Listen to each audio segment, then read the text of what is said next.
What initially attracted a young girl from Ottawa to the blues?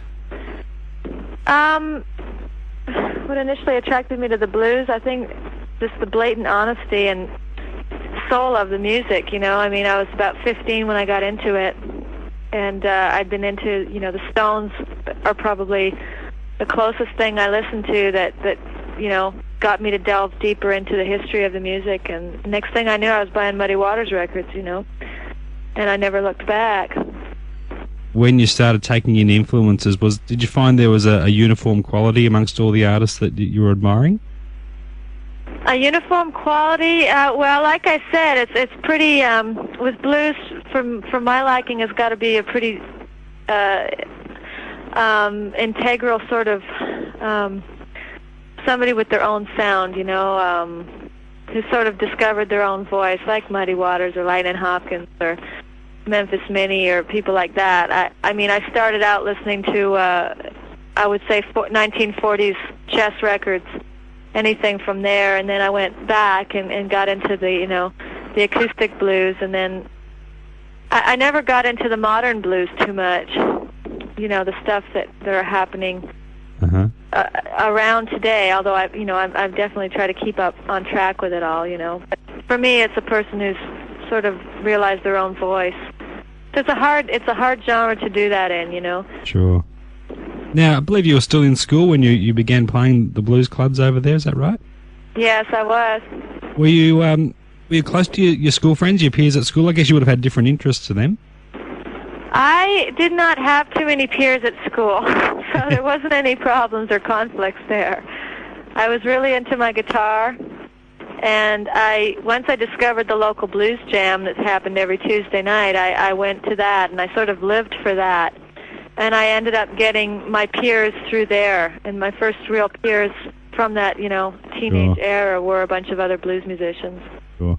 Did you have formal guitar training? Not really, no. I was taught by my brothers primarily, and then I just practiced a lot. And then I had a local guitar player named Tony D from Ottawa here, teach me like about 6 months worth of basic blues stuff, like learning, you know, Robert Jr. Lockwood, Louis Meyer stuff, and, you know, some really basic stuff. And from there, I just sort of did it myself. Did you describe the blues scene locally there when you began playing out? Was it a thriving scene? I wouldn't call it thriving. I don't think there's any community in the States or otherwise where the blues is thriving, except maybe, you know, one or two towns, you know. The blues is always an underground kind of scene. But I find, and, you know, there might be, you know, a handful of musicians that are playing it and get together, you know, as often as they can and play it together or have their own bands. At the time, you know, when I was about 16 and hanging out at the clubs, there was probably, you know, 4 or 5 local bands, and there was a local blues jam. So I had enough to keep me learning and busy for a while. Did you find that it had changed much in your time away? Yes, it did.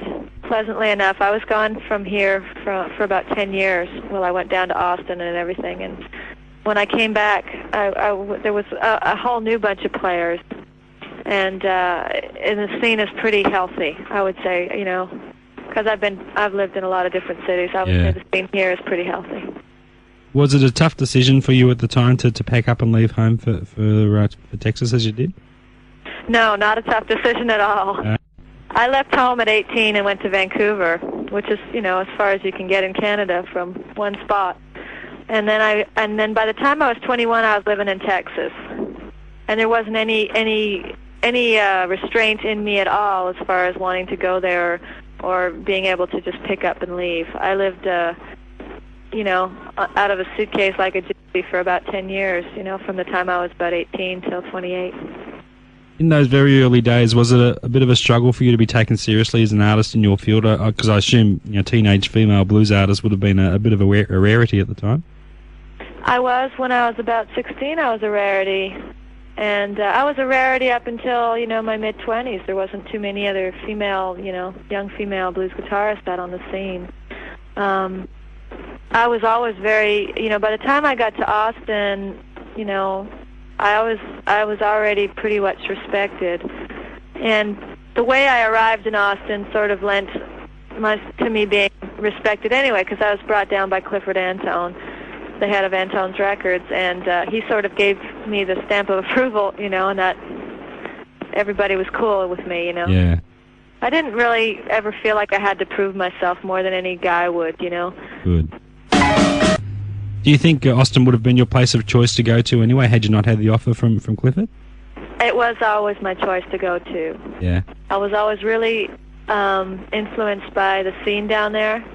I was always listening to people like Angela Straley and Jimmy Vaughan and the Fabulous Thunderbirds and Luann Barton and people that were just sort of part of the regular blues scene down there who also built it, you know. So, and Texas blues in general, you know, Lightnin' Hopkins and T-Bone Walker, Clarence Gatemoth Brown, they're all like of my favorite guitar players ever. So I was really, it was where I wanted to be. It was where I was studying to be, you know.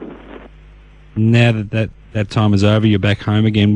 Looking back, what would you say has been the most important thing you gained from the experience of being based there for all those years? I call it the University of the Blues. I was like, you know, I was there in my early 20s. A lot of people go to university at that time, and I was studying. I was soaking up. I was like a sponge, soaking up the environment, how to play like that, how to sound like that. There's a certain guitar style out of Texas, and I did make that part of my own. You know, it's pretty much embedded. And I also got the opportunity to play with a lot of my, you know, heroes, like, you know, people like Jimmy Rogers and Pine Top Perkins, Lazy Lester, James Cotton, I mean, Jimmy Vaughan, Luann Barton, you name it, from the people that played down there, I got to play with them. So yeah. That was, you know, that's an education, you know. Oh, of course. Yeah. What a wonderful grounding.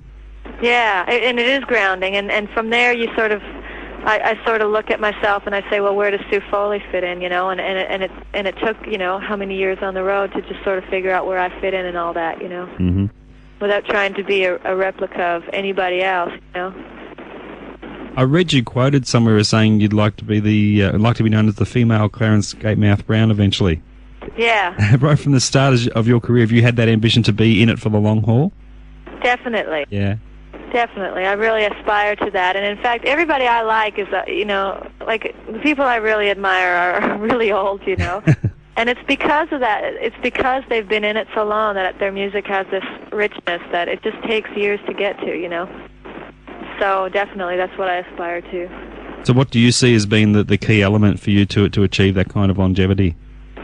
Well, to keep playing, just keep playing in spite of anything, you know, to never stop, to never be, you know, to never stop making records, to never stop gigging. I mean, you slow down. There's things that slow you down. You know, I had a son. So when I first, you know, had my son, I slowed down for a couple of years. Now I'm back at it pretty strong, and I think you just sort of take whatever life feeds you and keep playing no matter what. Yeah. Yeah. Let's talk about the most... Keep an attitude, and always keep growing and trying new stuff, you know, and learning, because you can get into a rut with your music too, and you have to keep pushing yourself. Oh, cool. As you can with any job, sure. Exactly. Yeah. Let's talk about your most recent record, Love Coming Down. It's a wonderful album. Thank you very much. There are some great players on it as well. Did you have specific players in mind for specific roles when you began planning for it? I did the planning with Colin Linden, our producer, and he put the band together. He was real familiar with where I was coming from musically, and he made the call for the musicians, and I think he did a great job, you know. I didn't have anybody in mind particularly at the time. I didn't have my own band anymore, so I was playing with whoever, you know, and I just sort of let Colin deal with that. You think Colin being a musician himself, that must have been a great advantage, having a musician as a producer? Yeah, well, I always have. Yeah. Every producer I've worked with has been a guitar player, which is pretty funny, you know. Sounds like it was a wonderful environment to record in, too, up at the Tragically Hip studios. Yeah. Yeah, it was. Can you tell us a bit about the setup there? Yeah, it was, their studio's called the Bath House. It's in Bath, Ontario, which is half an hour outside of Kingston, which is a city. And it's out in the country. It's in a small rural area, and it's a big old stone house, you know, about 200 years old, and it's just, you know, a big old mansion kind of thing, and there's just lots of rooms, and you stay upstairs, you know, at the rooms guest rooms upstairs, and so the band will live and record all at once in the environment, which gives it this sort of homey atmosphere and allows you to be really relaxed because you're not distracted with other things, you know. And you can record at all hours.